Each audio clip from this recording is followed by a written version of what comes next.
Melissa, the card isn't working. I can't get home like this. Fix it now, my husband shouted over the phone, stuck at the hotel. When I was in college, I lost my parents in an accident. I had to work several part-time jobs just to pay for school and struggled a lot. To turn things around, I followed a friend's advice and started a business. Even though it was hard, I focused on work, and the company started growing. Now, I'm the vice president and help run the business. While many of my friends were getting married and starting families, I began thinking about my own happiness. When I met my husband, we clicked right away and got married just 4 months later. But after the wedding, he stopped working and said he'd be a stay-at-home husband. I've been asking him to at least work part-time, but he refuses. One day, I noticed my credit card was gone. My husband had taken it to go on a trip with his parents. I tried calling him many times, but he wouldn't answer. When I finally reached him, he said, "Don't bother me while I'm spending time with my family. Something you can't do, understand?" I smiled and replied calmly, knowing that his actions would soon catch up with him. My name is Melissa Rauch. I'm 31 years old and the vice president of Adventure Company. Today, I'm financially stable, but it wasn't always this way. During my time as a student, life was really tough. My parents were killed by a car when I was in school, and that loss turned my world upside down. I had to figure out how to pay for my tuition, and despite scholarships and part-time jobs, it wasn't enough. I was constantly working, attending classes, and barely getting any sleep.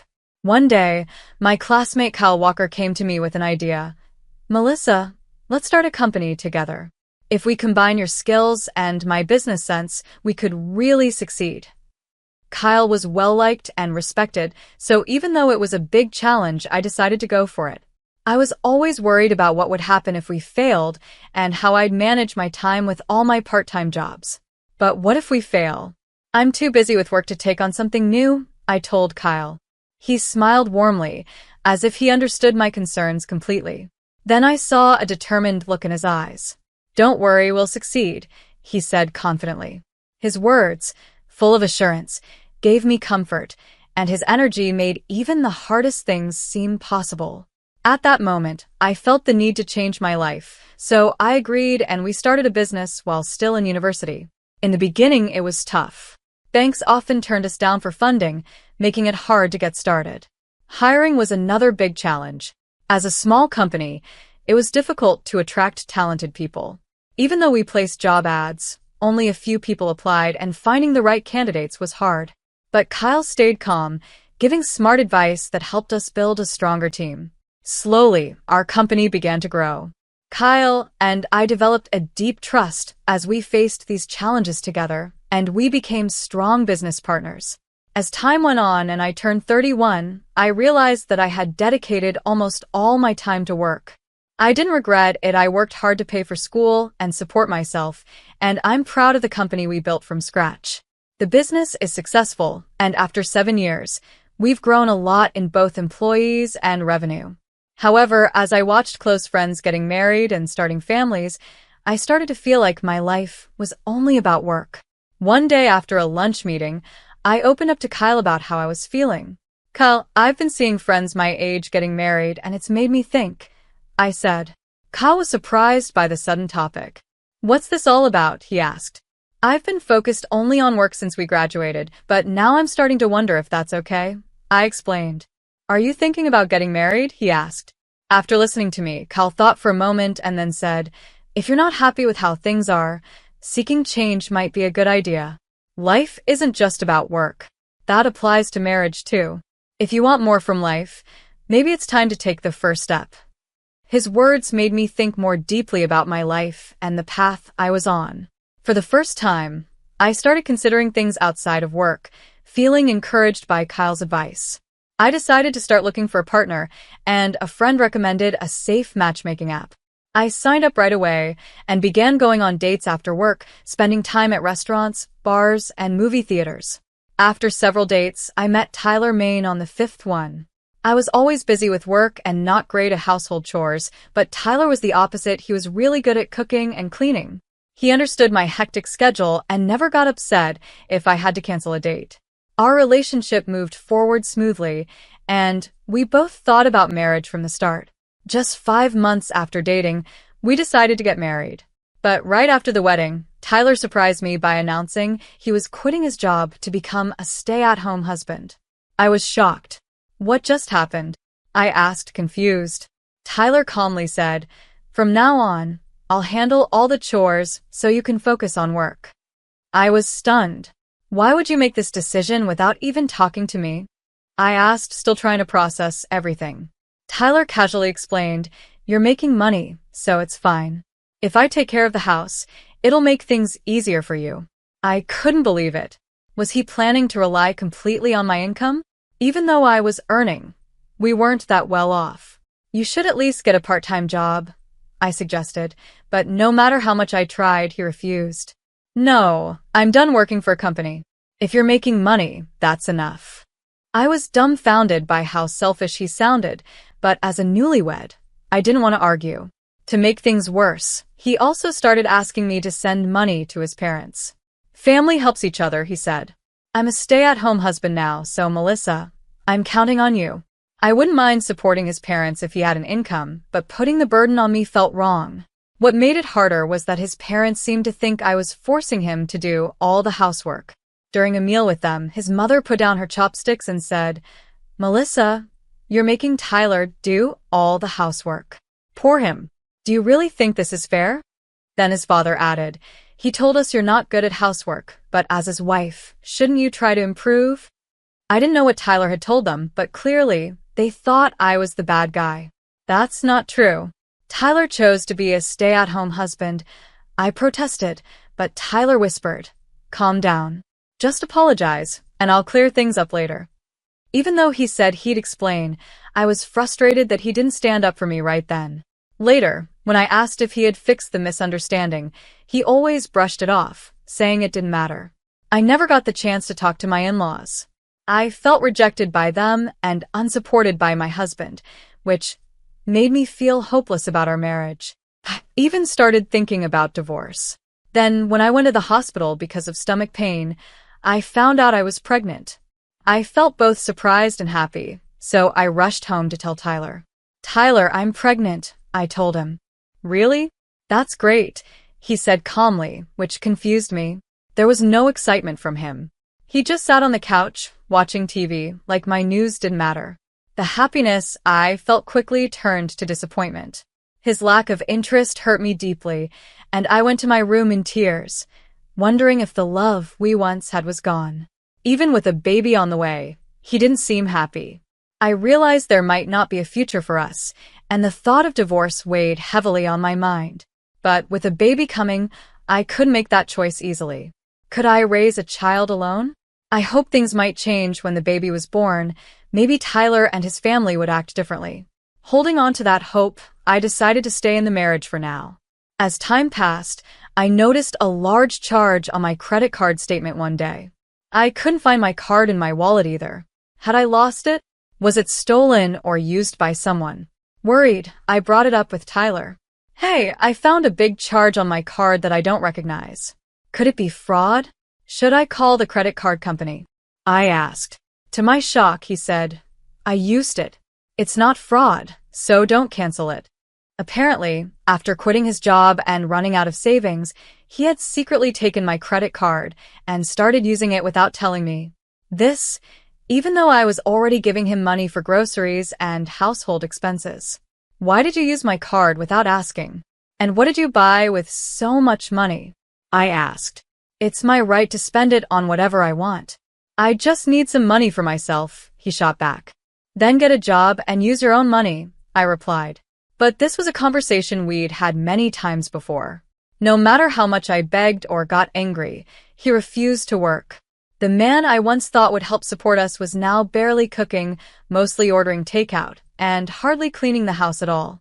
When I complained about the situation, he got angry.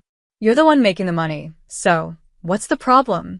I'm your husband, and I'm doing the housework as a stay-at-home husband. I have the right to at least that," he shouted, then stormed out, saying he was going back to his parents' house. I was filled with anger and sadness over his actions. Aren't families supposed to support each other? I'm pregnant, but I'm starting to doubt how much he cares about our future as a family. I worked hard to build the career and income we have now. Just because we're family doesn't mean he can make big purchases without talking to me first. I took deep breaths, trying to calm down and hold back my tears and frustration. Later that night, he suddenly came back home with his parents. The door flew open, and I stood up in shock. His parents rushed in and immediately started blaming me. It's because you forced Tyler to do all the housework that he's been neglecting his duties, they accused. As a woman, you should be doing the cooking, laundry, and cleaning. Don't use work as an excuse to slack off. I was already feeling unwell from the pregnancy, and hearing this made my anger boil over. I had already decided to get a divorce, so I couldn't hold back any longer. That's not true. Don't act like you know what's going on when you don't, I shouted. You'll regret it if you keep treating me like this. They looked shocked by how cold I sounded, but I realized there was no point in arguing with them. My husband had misled them, and even when I explained that he wasn't working, they didn't believe me. So I decided to stay quiet.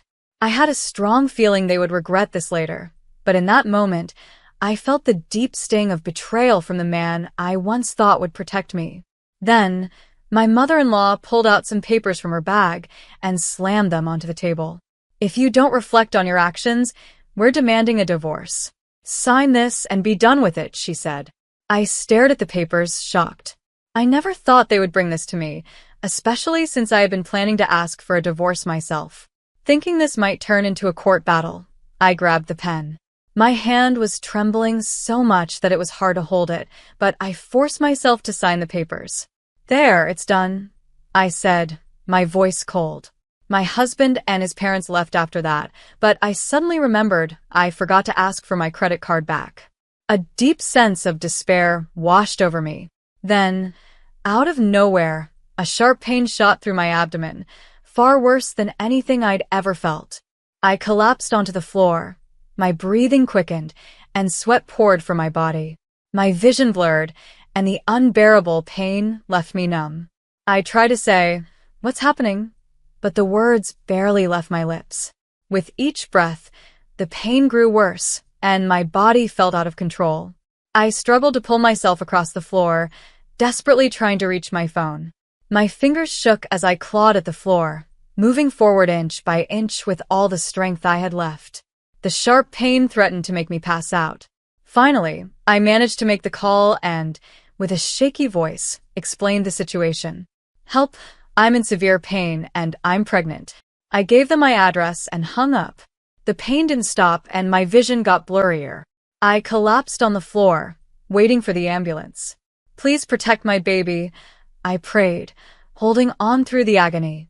I kept telling myself I had to stay strong for my child. I was rushed to the hospital, where I faced the risk of premature labor. The doctor said it was due to stress and overwork, and I was admitted right away. Fear for my baby's safety overwhelmed me, and I must have passed out. After being in a coma for 6 days, I finally woke up in the hospital room. The pain had eased, and my body felt more relaxed. I immediately checked my belly and felt relief that my baby was still there. I took a deep breath, comforted by the quiet room and the soft light coming through the window. As my memories came back, I remembered the terrible pain, the ambulance ride, and the fear of losing consciousness. I was grateful to be safe and alive, but then my thoughts turned to my husband. I needed to contact him. I grabbed my phone and called him, but he didn't pick up. I had given his contact information to the paramedics when I was brought to the hospital, but I hadn't heard from him. I kept trying, and on the 5th call, he finally answered. His voice sounded strange, and the connection was bad. "What do you want at this hour?" he asked. I was rushed to the hospital for signs of premature labor. "It happened after you and your parents left," I said, asking him to bring some things I needed. His response shocked me. "That sounds tough, but I'm overseas right now, so I can't help." "Overseas?" I asked, stunned. "I'm on vacation in Germany, spending time with my parents. Don't bother me. I'm fulfilling my filial duty, something you can't handle," he replied. I was speechless. How could an unemployed man afford an overseas trip?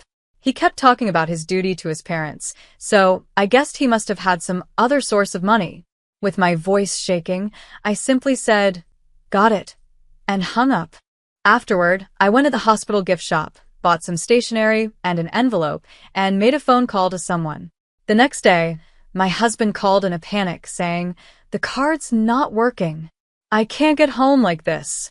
Fix it right now," he demanded. I canceled the card.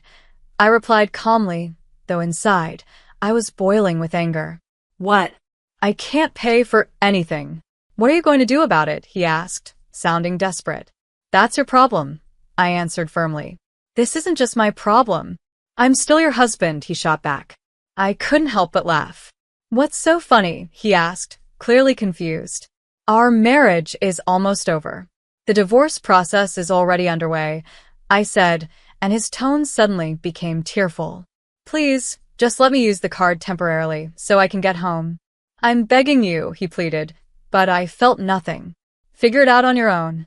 You're no longer my concern," I responded coldly and hung up. 6 days later, my friend and the company president, Kyle, came to visit me. "Don't worry about work. Just focus on resting for now," he said. I smiled and replied, "It's the first time I've done absolutely nothing like this." Just then, the hospital room door burst open. My ex-husband and his parents, fresh from their overseas trip, stormed in. The moment he saw me, my ex-husband yelled, "What have you done?" "I had to borrow money from a friend just to get back home." His mother screamed, "This is unbelievable. How could you put us through this?" His father joined in, shouting, "Our son's carefully planned trip was completely ruined." Their fury exploded in front of Kyle and some people passing by, but I remained calm. "He paid for the trip with my credit card without my knowledge," I said. The mood in the room changed instantly. My in-laws exchanged shocked and confused looks, as if they'd just been struck by lightning. I continued. "Right after we got married, he announced he would be a stay-at-home husband and quit his job, but he's barely been helping with the housework." The room went silent, and I could see the distress on my in-laws' faces. What? "Tyler isn't working? That can't be true. He told us he had a job," my mother-in-law stammered, her voice shaky and filled with worry. My father-in-law looked at me, his face showing a mix of shock and disappointment. "The truth is, he's been unemployed the whole time, and I've been the one supporting the household," I explained. Hearing this, my in-laws turned to my ex-husband with disbelief in their eyes. They looked betrayed and deeply disappointed. My mother-in-law pressed her lips tightly together, while my father-in-law clenched his fists in anger. My ex-husband couldn't meet their gaze, staring at the floor under their piercing looks. At that moment, Kyle spoke up. "Mr. and Mrs. Main, I have something important to discuss with you." "I'm the CEO of the company where Melissa works," Kyle began. "Through our conversations, I've learned that Tyler has been unemployed and Melissa has been the one supporting the household financially." As Kyle said this, my in-laws' faces showed shock and disbelief. He calmly handed them his business card and showed them the company's website. They took the card, their hands trembling as they looked at it. The truth was undeniable now, and their expressions turned to astonishment and confusion. "Our company is also a key client for a major project at Mr. Main Workplace," Kyle continued. "But we cannot continue working with unreliable partners. This can't be happening. What will happen to the project?" "Tyler, how are you going to explain this?" My father-in-law stammered, barely able to speak. He looked crushed. My mother-in-law buried her head in her hands, pale and in disbelief. "How did it come to this?" she murmured. Tyler, now desperate, grabbed my hand tightly. "Melissa, please help me. I want to make things right," he pleaded, his eyes filled with fear and desperation. His hand trembled, but given how he had ignored me and done as he pleased in the past, I wasn't surprised to see him begging now. "It's too late. I can't forgive what you've done, and this is the end," I said firmly, pushing his hand away. "Please help me," he begged, dropping to his knees on the floor. At that moment, Kyle presented some important documents. "Can you still say the same thing after seeing this?" he asked. The papers revealed an investigation Kyle had quietly conducted into Tyler's actions.